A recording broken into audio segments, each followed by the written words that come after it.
How many of you are orchid lovers? Orchid lovers. Okay, we have a few, so. Is the mic on? Yeah. Okay. I'm going to tell you a story about an adventure I had with a 6-foot orchid. A few years ago, actually close to 40, I had a client in Manhattan who had an advertising agency, and he also had a passion for orchids. Now, when I say passion, I don't mean, a few orchids in this living room. He had a brownstone on 62nd Street and 2nd Avenue, if anyone is familiar with New York. A very ritzy neighborhood, and 5 stories, where 3 of those floors were hothouses for orchids. He had every climate. One floor was one climate, another floor another, including a monkey and some parrots. Now, his passion was something that he really carried out to the fullest. He would make 2 or 3 trips every year to South America, and he would smuggle back orchids in a false bottom suitcase. Obviously, it was before 9/11. But there was a CD treaty in effect, meaning that flora and fauna, plants, animals, could not be smuggled, from one country to another. But he accumulated over many years thousands of orchids from South America. Now, he was an artist, and he's a great botanical artist, and he painted every one of these orchids painstakingly to scale. Now, he came to me as a customer, and he said he needed to have these things photographed so he can create an encyclopedia. Now, back in my days, the term cut and paste came from you created the image to scale, you'd paste it on, and cut it so it would fit the page. Well, being he had thousands of orchids, and we photographed them, I made him aware that I had just became fairly proficient with a new program, which was the ability to digitize the images. And I had just gotten a program called PageMaker, which was the precursor to what everybody uses now in InDesign. Adobe acquired them. And I taught him how to use the computer and paginate the pages for the encyclopedia. Well, because of that, we became great friends, and I became a partner with him in publishing the encyclopedia of Oncidium with thousands of these orchids.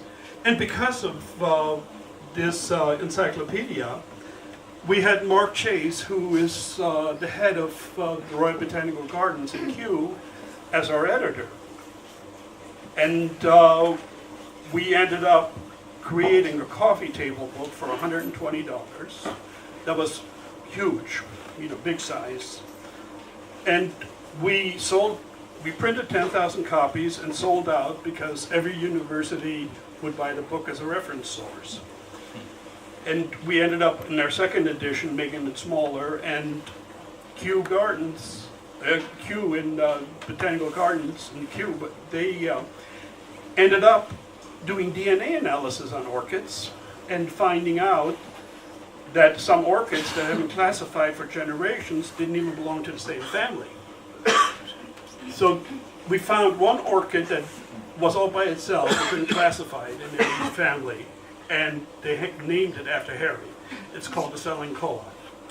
So now Harry decides to retire, and he had to charter a FedEx airplane to, he sold his brownstone and bought this nice estate in Ecuador, in Quito, in the valley, Cumbaya. And had 3 huge hothouses built in Holland, flowing onto the estate. And of course, he had to pay off everybody down there to get the orchids back into South America. So he has people now. By the way, Harry just turned 92. And, this was 20 some years ago when he moved. So we ended up getting all the orchids down there, and I continued with the publishing company, and I had the book, another book being published. So I decided to go visit Harry down in Ecuador.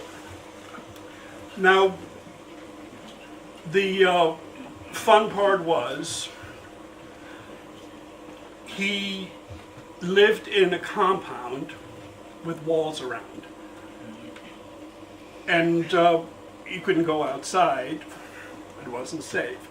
But Harry decided to take me out into the jungle where he picked up a lot of his orchids. Now this is right along the border of Colombia. So we're driving and we end up at the road, and Harry tells me that his orchid hunting now is limited to what is available at eye level. So he can pick it and bring it back. So we get out of the car and we're walking down paths, and he shows me all these orchids, and all of a sudden he turns to his wife and he says, "Sweetheart, look it up there! Wow, I haven't seen that in so many years." It's I can't remember the name of it, but it was a huge plant.